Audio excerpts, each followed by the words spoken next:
নমস্কার বন্ধুরা, সবাই কেমন আছেন? আশা করছি সবাই খুব ভালো আছেন। আমার চ্যানেলে সবাই স্বাগত। আজ আমি আবার চলে এসেছি নতুন একটি রেসিপি নিয়ে।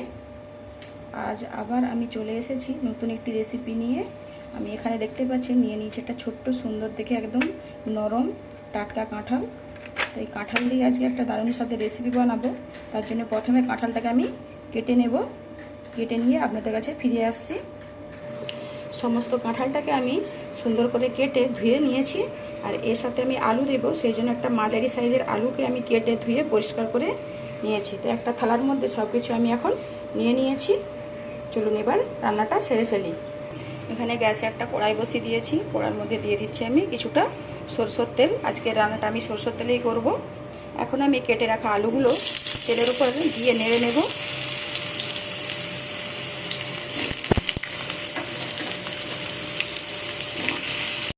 আলুর মধ্যে দিয়ে দিচ্ছি অল্প একটু লবণ, আর দিয়ে দিচ্ছি অল্প একটু হলুদ। হলুদ আর লবণ দিয়ে আলুটাকে আমি হালকা ফ্রাই করে নেব। আলুগুলো আমার এখানে ভাজা ভাজা হয়ে গিয়েছে। আলুগুলোকে আমি এখন নামিয়ে নেব। ওই কড়াতে আরেকটু তেল দিয়ে দিয়েছি। এবার কেটে রাখা এঁচড়গুলো আমি একইভাবে নেড়ে নেব।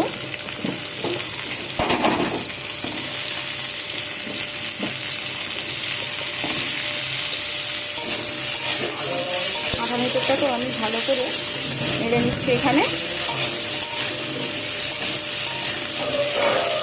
এখন এর মধ্যে দিয়ে দিচ্ছি অল্প একটু লবণ আর অল্প একটু হলুদ গুঁড়ো। লবণ আর হলুদ গুঁড়ো দিয়ে এঁচড়টাকে আমি ভালো করে একটু নেড়ে নেব। মশলাতে দেওয়ার জন্য আমি এখানে নিয়েছি পেঁয়াজ, আদা, রসুন আর টমেটো। তো পেঁয়াজটা আমি কেটে নিয়েছি, আর রসুন আর আদাটা আমি এখন একটু বেটে নেব। আদা রসুনটা আমার বাটা হয়ে গেছে। এটাকে আমি এখন একটা বাটিতে তুলে নিচ্ছি।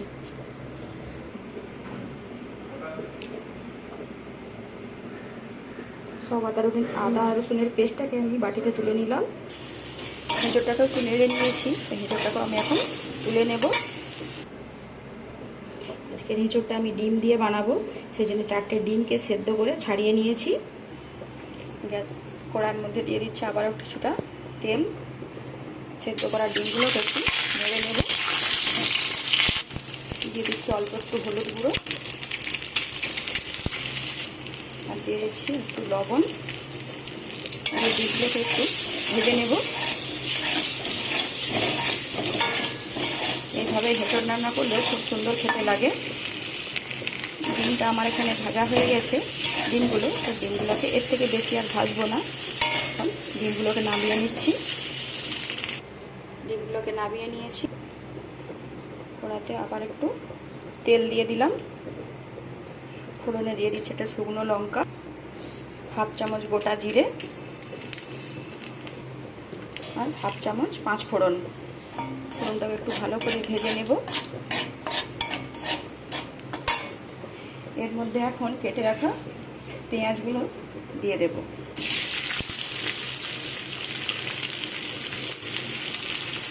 পেঁয়াজগুলোকে ভালো করে ভেজে নেব, লালচে লালচে করে একটু ভেজে নেব।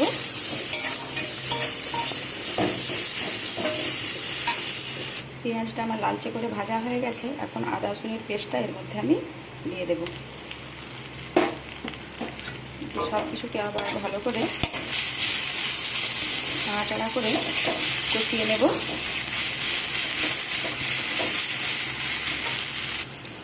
দু মিনিট ভালো করে আমি আদা আর রসুন আর পেঁয়াজ ভালো করে কষিয়ে নিয়েছি। এখন এর মধ্যে দিয়ে দেবো কেটে রাখা টমেটো। টমেটোটাকে দিয়ে আবারও ভালো করে একসাথে সব কিছুকে কষিয়ে নেব। টমেটো যাতে নরম হয়ে যায় সেই জন্য দিয়ে দিচ্ছি অল্প একটু লবণ। এতে করে টমেটো তাড়াতাড়ি নরম হয়ে যাবে।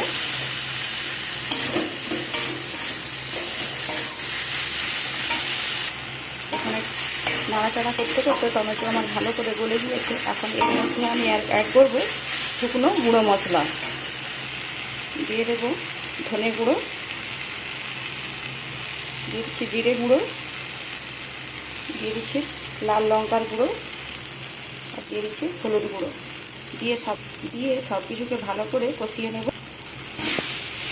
সব কিছুকে মশলার সাথে ভালো করে একসাথে কষিয়ে নিচ্ছি।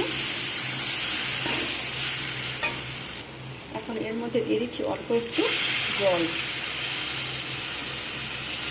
আবার সব কিছুকে ভালো করে কষিয়ে নেব।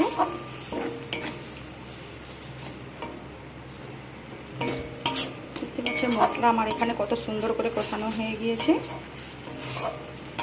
তো এখন এর মধ্যে আমি আলু, ডিম, কাঁঠাল ইঁচড় সব দিয়ে দেব। দিয়ে দিচ্ছি আলু আর ডিম, আর দিয়ে দিচ্ছি কাঁঠাল ইঁচড়।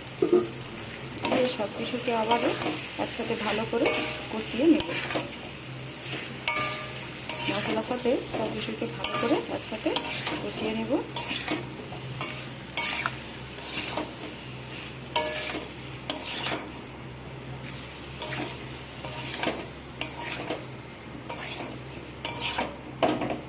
যত ভালো করে কষানো হবে তরকারির স্বাদ তত ভালো হবে। মশলার সাথে কষানোর জন্য একটু 3-4 মিনিট ধরে ভালো করে এটাকে কষিয়ে নিতে হবে।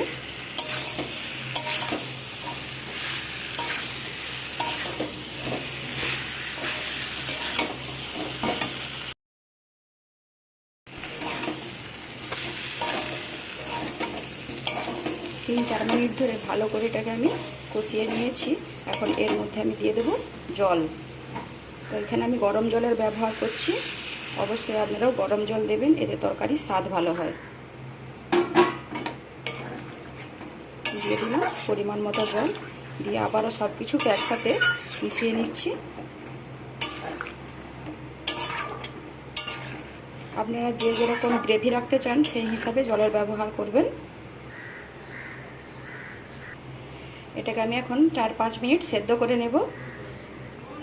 এখন এর মধ্যে আমি দিয়ে দিচ্ছি ঝোলের পরিমাণে লবণ। সব কিছু আমার এখানে ভালো করে সেদ্ধ হয়ে গিয়েছে। দেখুন আলুও সেদ্ধ হয়ে গিয়েছে আর হেঁচড়ও সেদ্ধ হয়ে গিয়েছে। সব কিছুকে আমি এখন নামিয়ে নেব। নামানোর আগে এর মধ্যে আমি ছড়িয়ে দেব কিছু কুচি করে রাখা ধনেপাতা।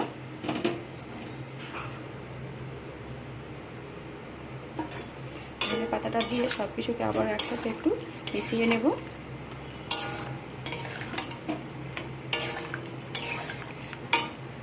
ধনেপাতা দিয়ে 2 মিনিট আমি চেপে দিয়েছিলাম। দেখতে কত সুন্দর হয়েছে দেখুন বন্ধুরা। দেখতেও যেমন সুন্দর হয়েছে, খেতেও সেরকম সুন্দর। এখন এখানে আমি একটা পাত্রের মধ্যে নামিয়ে নিচ্ছি।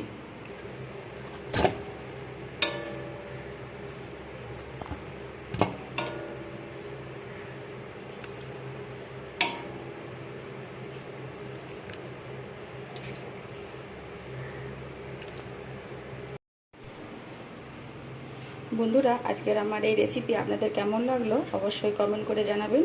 আর ভালো লাগলে লাইক, শেয়ার, কমেন্ট করবেন, সাবস্ক্রাইব করে পাশে থাকবেন। সবাই ভালো থাকবেন, সবাই সুস্থ থাকবেন। আবারও আপনাদের সাথে দেখা হবে অন্য কোনো দিন নতুন কোনো রেসিপি নিয়ে। আজকের মতো টাটা।